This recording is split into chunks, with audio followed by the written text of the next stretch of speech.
dari ayat yang kedua. Ia berlari-lari mendapatkan Simon Petrus dan murid yang lain yang dikasihi Yesus. Siapa murid yang lain yang dikasihi Yesus? Ada yang tahu? Yohanes. Ya, Yohanes adalah murid yang dia menyebut yang dikasihi Yesus. Kenapa? Karena setiap kali Tuhan Yesus mengajar, dia adalah orang yang selalu paling dekat dengan Yesus. Kalau Anda lihat lukisan The Last Supper, perjamuan terakhir, ada yang di sebelahnya Tuhan Yesus yang menyandarkan kepalanya. Itu digambarkan adalah Yohanes. Kenapa? Yaitu karena dia selalu dekat sama Tuhan Yesus. Setiap kali dimanapun Yesus, dia ada di sana. Dia ada di sana paling dekat sama Yesus. Sampai ada orang yang bilang begini, Yesus itu homo. Kenapa? Coba dia itu di sebelahnya. Masa nyandar seperti itu kayak orang homo? Bukan. Siapa bilang? Itu saking sayangnya Yohanes digambarkan. Dia sayang sama Tuhan Yesus. Dia dengar-dengaran sama Yesus. Lalu akhirnya apa? Dia dekat sama Yesus. Makanya firman Tuhan bilang, dia adalah murid yang apa? Dikasihi oleh Yesus. Nah, ayat yang keempat bilang begini, Bapak Saudara. Keduanya berlari-lari bersama-sama, tetapi murid yang lain itu berlari lebih cepat daripada Petrus sehingga lebih dulu sampai dikubur. Jadi Yohanes ini tuh lari lebih cepat daripada Petrus sampai dikubur. Alasannya apa, Bapak? Dia lari lebih cepat. Saya nggak tahu. Mungkin Yohanes itu tidak lebih gemuk daripada Petrus, ya. Jadi mungkin Petrus sudah, Yohanes. Terus Yohanes bilang, lu kebanyakan makan. Yohanes duluan. Yang pasti dua orang ini lari, dia pergi ke kubur. Pergi ketika mendengar Yesus sudah bangkit. Ketika mereka dengar Yesus bangkit, dua murid ini aja yang lari balik. Mereka langsung lari. Sedangkan yang lainnya masih kaget, Yesus bangkit, Yesus bangkit. Tetapi mereka berdua lari pergi ke kubur. Itu dahsyat. Nah, ada lagi tokoh yang ketiga. Tokoh yang ketiga yang berlari. Paulus, 1 Korintus 9 ayat 24, coba.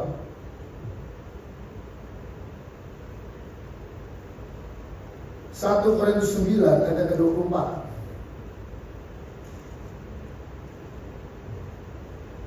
Kita baca bersama. 1, 2, 3. Tidak tahukah kamu bahwa dalam gelanggang pertandingan semua peserta apa?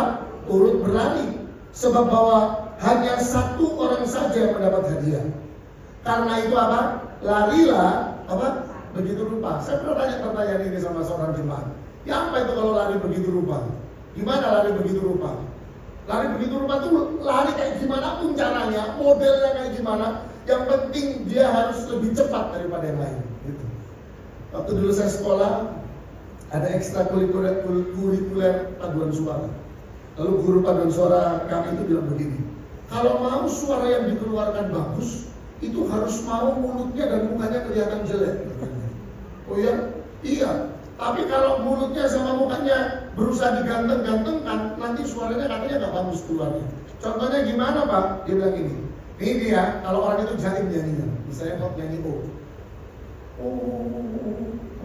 misalnya mau digantengin, biasa ya. Tapi coba dibuat jelek, nah katanya makin mukanya jelek, suaranya katanya makin bagus keluarnya. Saya praktekin juga ya, benar juga ya. Artinya maksudnya gini loh, kalau nyanyi mau suara bagus, gak usah mikirin mukamu kayak gimana, gitu maksudnya. Nah berarti kalau lari lah begitu rupa, gak usah mikirin modelmu tuh seperti apa. Mau orang lihat larimu tuh jelek, gak apa-apa. Mau lihat orang lihat cara lari Anda itu gak lebih baik dari yang lain, gak apa-apa. Yang penting engkau yang lebih dulu untuk sampai ke garis finish. Betul kan? Paulus bilang larilah begitu rupa. Ya udah kayak gimana modelnya lari aja. Paulus bilang, nah saya mau tanya Bapak Saudara, kalau Paulus bilang larilah begitu rupa, saya mau tanya, menurut Anda, Paulus dalam kehidupan berlari atau tidak? Ya, dia berlari. Karena dia yang ngajar, larilah begitu rupa. Oleh karena itu dia apa? Berlari. Ayat yang tadi yang kita baca di dalam Filipi pasal yang ketiga, firman Tuhan katakan itu Paulus yang tulis, aku berlari-lari. Gitu. Tetapi Paulus kan tidak ada di dalam 12 murid itu, Pak. Ya.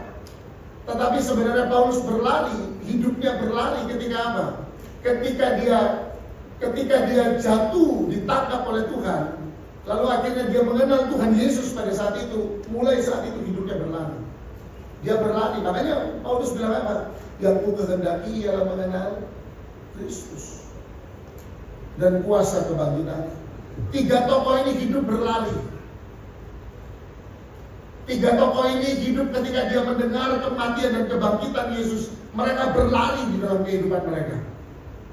Oleh karena itu mereka yang hidup berlari, mereka yang tidak melihat apa untungnya ikut Tuhan, mereka yang tidak melihat apa materi yang bisa aku dapatkan ketika ikut Tuhan. Mereka orang-orang yang diberkati oleh Tuhan. Kasih tepuk tangan dulu buat Tuhan Yesus. Mereka bertiga berlari ketika mendengar Yesus telah bangkit. Bahkan Paulus berlari ketika mendengar suara dari Yesus yang telah mati dan akhirnya bangkit. Kan Yesus sendiri bilang, Saulus, Saulus, akulah Yesus yang kau aniaya itu. Paulus mendengar suara Yesus waktu itu. Dan akhirnya di satu titik Paulus bilang, aku berlari lagi pada tujuan. Pada siang hari ini sampai sejauh mana kebangkitan Tuhan membawa Anda? Pada siang hari ini sekali lagi sampai sejauh mana kebangkitan Tuhan Yesus membawa kita semua? Itu pertanyaan besar di dalam kehidupan Anda dan saya. Anda perhatikan baik Petrus. Petrus itu disebut Petra karena dia punya iman yang kuat katanya. Yesus sendiri bilang, di atas batu karang ini Petrus, aku akan dirikan jemaatku. Coba buka sama-sama Matius 16 ayat 16 sampai 18. Matius 16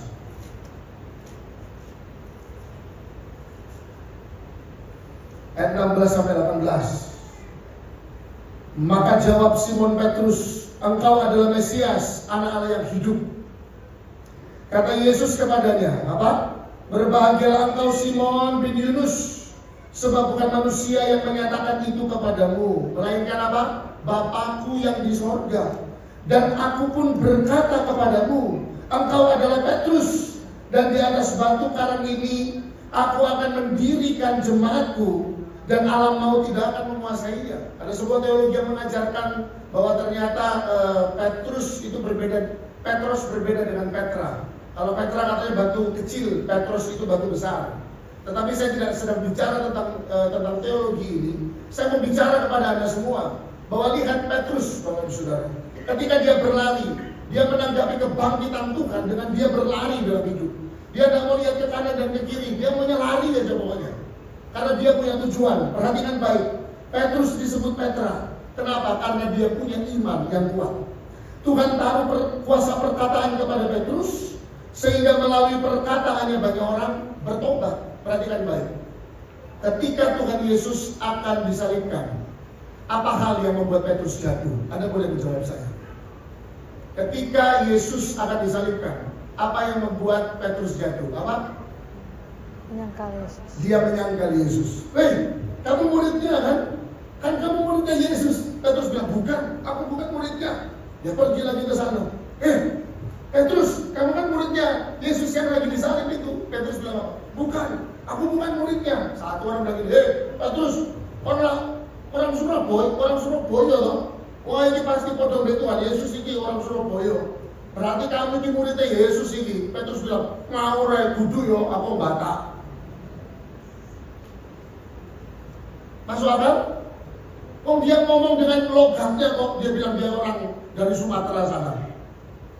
Udah dibilang kamu orang Surabaya, ngomongnya bahasa Jawa, ngomongnya bahasa Surabaya, logatnya logat Surabaya. Ya nggak bisa. Bayangkan dia menyangkal Yesus dengan apa? Dengan mulutnya. Tetapi perhatikan baik, justru ketika dia punya kelemahan di dalam mulutnya. Perhatikan baik Bapak Saudara. Ketika Petrus punya kelemahan di dalam mulutnya, justru mulut yang penuh kelemahan itulah yang Tuhan pakai untuk kemuliaan Tuhan. Waktu Petrus bertobat, sekali Petrus berkhotbah, 2.000 sampai 3.000 orang diselamatkan, minta dibaptis saat itu juga. Kasih tepuk tangan buat Tuhan Yesus.